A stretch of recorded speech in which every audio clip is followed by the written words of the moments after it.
Today it's Dad's favorite, grilled T-bone steaks with a chimichurri sauce. We're also making a refreshing corn salsa. So let's get started. We'll start with the corn salsa because you can actually make it a day ahead. We'll start with our yellow or white corn. We'll use our chef knife to remove the corn kernels. And we'll add it to our mixing bowl. Now don't miss out on the great juices that are inside the cob. We'll use the sharp edge of our chef's knife to milk the cob by scraping. Next we'll add our red bell pepper, our red onion. Use the red because it's sweeter.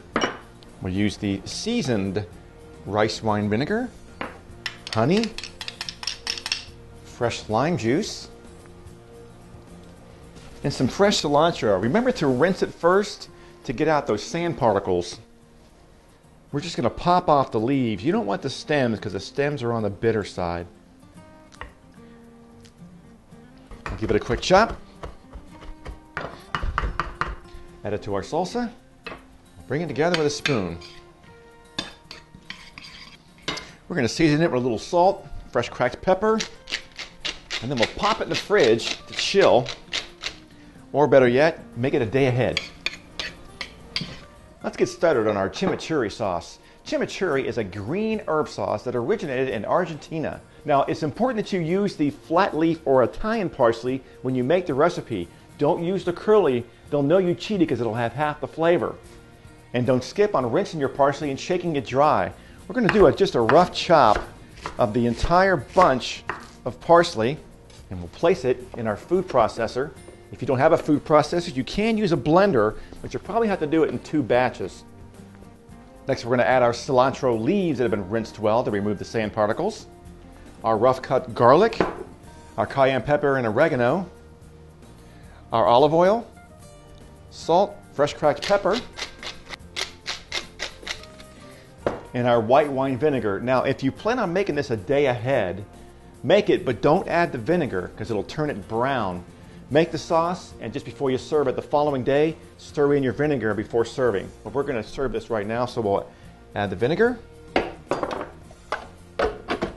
we'll bring it together by pulsing. Don't overdo it because you don't want it to be too liquidy.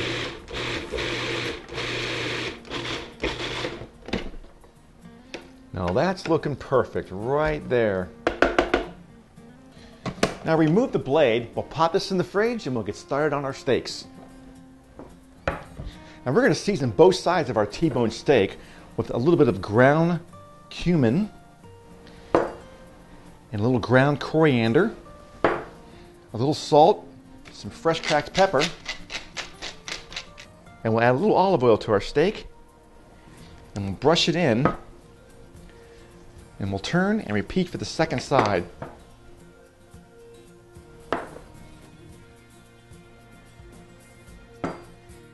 Now what this will do will make a beautiful crust on both sides of our steak. Our grill is already preheating on high, so let's pop them on the grill. We'll place it on the hot grill and we'll close the lid. After about 2 minutes, we're going to pick up our steak, turn 90 degrees, and put it on the hot spot of the grill.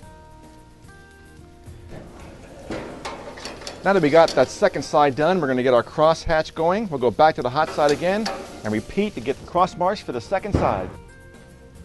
Now after our 4th turn, we're going to have our grill marks set.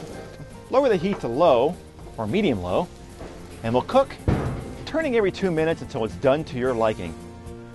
Boy, it really smells great. It's important to let them rest at least 10 minutes before serving.